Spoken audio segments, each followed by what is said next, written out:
सावन सिर्फ बारिश नहीं, जीवन में ठहराव की एक अनुभूति है। भोलेनाथ का आशीर्वाद हो सब पर हर पल। सावन का महीना सभी को लगे खुशहाल हर पल। श्रावण मास महात्म्य के 21वें अध्याय में हम जानेंगे कि कैसे पूर्णमासी के दिन क्या करना चाहिए और रक्षाबंधन को क्या कथा है और क्या इसका विधि विधान है।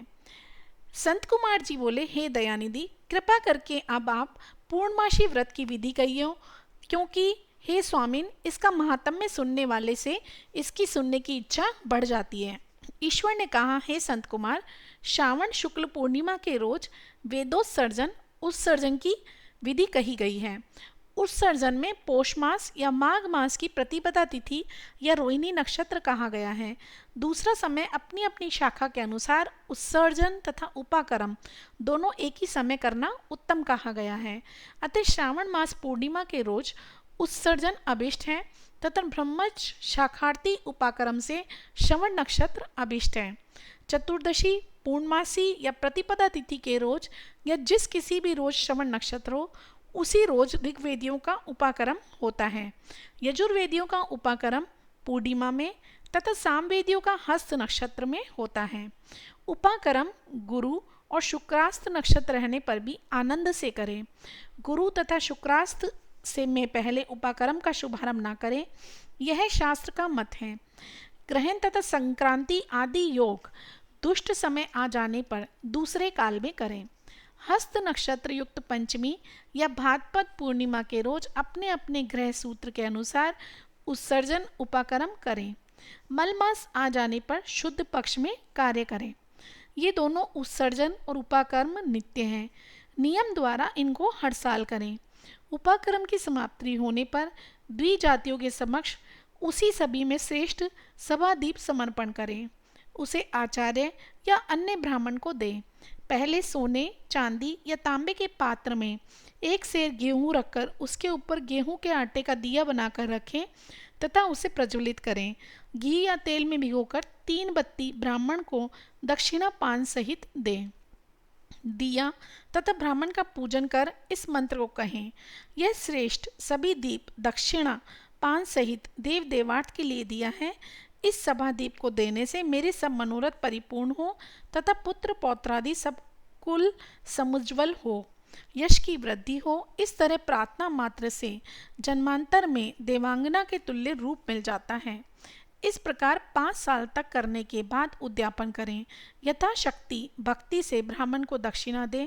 हे विप्र, आपसे समादीप का यह उत्तम महात्म्य कहा। उसी रात में श्रवण कर्म कहा।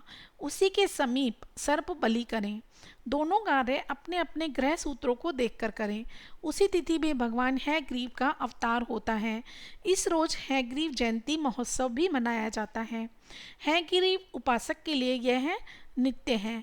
श्रावण मास पूर्णिमा के रोज श्रावण नक्षत्र में भगवान हैग्रीव ने पहले जन्म लिया। उसी समय संपूर्ण पाप नाश करने वाला सामवेद गाया गया था। इस दिन सामवेद को भी सुनना चाहिए। सामवेद की पूजा करनी चाहिए। सगे संबंधियों के साथ क्रीड़ा तथा भोजन करना चाहिए। हैग्रीव का अर्चन करना चाहिए। मंत्र जप को सुनना चाहिए। शुरू में प्रवण योजना करना चाहिए। इसके बाद भगवते तथा धर्माय कहकर चतुर्थ्यंतर आत्मविशोधन शब्द की योजना करनी चाहिए। फिर अंत में नमः शब्द कहना चाहिए। यह 18 अक्षरों का मंत्र सब सिद्धियों को प्रदान करने वाला तथा वश्य मोहन आदि 6 प्रयोगों का एक ही साधक मंत्र है। इसका पुरुष चरण अक्षर संख्या के अनुसार 18 लाख या 18,000 है, पर कलयुग में चौगुना करना चाहिए। यूँ करने से भगवान हैग्रीव प्रसन्न हो सभी कामना पूर्ण कर देते हैं। इसी पूर्णिमा के दिन रक्षाबंधन का त्यौहार मनाया जाता है। यह सब रोगों का, सब अशुभों का नाश करने वाला होता है। हे पुनि शार्दुल, इसमें पुराने इतिहास को आप सुने। पहले इंद्राणी ने जय सिद्धार्थ इंद्र के लिए इसे किया था। हे विप्र, पहले 12 साल लगातार देव तथा असुर में बीच में युद्ध हुआ। इंद्राणी ने उसी समय सुरेश्वर को थका देखकर कहा, हे देव, आज चतुर्दशी है, कल सुबह अच्छा होगा, मैं रक्षा करूंगी। जिसे करने से आप अजय होंगे। यूँ कहकर इंद्राणी ने पूर्णिमा के रोज मंगल आदि कर हर्ष देने वाली रक्षा को इंद्र के दाहिने हाथ में बांध दिया। इंद्र ने रक्षा बंधवा कर ब्राह्मणों सहित स्वस्ति वाचन किया, दानव सेना पर चढ़ाई की। क्षण भर में प्रतापी इंद्र ने दानवों को जीत लोक त्रय में फिर विजय प्राप्त किया। भगवान श्री सदाशिव बोले, हे संत कुमार, श्रावण मास की पूर्णिमा के दिन मनुष्य को प्रातः काल श्रुति स्मृति विधान द्वारा स्नान करना चाहिए। संध्या जप आदि करके पितृदेवता और ऋषि तर्पण करना चाहिए। सोने के पात्र की सुरक्षा बनाकर उसको सोने के सूत्र में बांधकर मोती आदि द्वारा विभूषित स्वच्छ रेशम के बने विचित्र ग्रंथि युक्त पत्र गुच्छों में शोभित सरसों चावल को अंदर गर्भ में रखकर उसे आकर्षक बनाना चाहिए। वहाँ पहले कलश रखकर उसके ऊपर पूर्ण पात्र में रक्षा रखनी चाहिए। अपने सुंदर आसन पर सगे संबंधियों सहित बैठकर नाच गाना आदि कौतुक मंगल करना चाहिए। यह मंत्र पढ़ना चाहिए, येन बधो बलि राजा दानवेंद्रो महाबले, तेन त्वाम बदनामी रक्षे माचल माचल। महाबली दानवेंद्र राजा इंद्र बलि को जिस बंधन से बांध दिया गया था उसी बंधन से मैं आपको बांधता हूँ। हे रक्षे, आप कभी मत चलना। हे मुनीश्वर, आपसे मैंने यह रक्षा का प्रभाव कहा।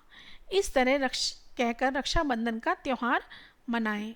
हे ईश्वर, हे मुनीश्वर, मैंने आपसे रक्षाबंधन के इस प्रभाव का वर्णन कर दिया जो कि विजय प्रदान करने वाला, सुख देने वाला और पुत्र, आरोग्य तथा धन प्रदान करने वाला है। इस प्रकार श्री स्कंद पुराण के अंतर्गत ईश्वर संत कुमार संवाद में श्रावण मास महात्म्य में रक्षाबंधन हैग्रीव जयंती नामक 21वें अध्याय का संपन्न हुआ। हर हर महादेव, हर हर महादेव।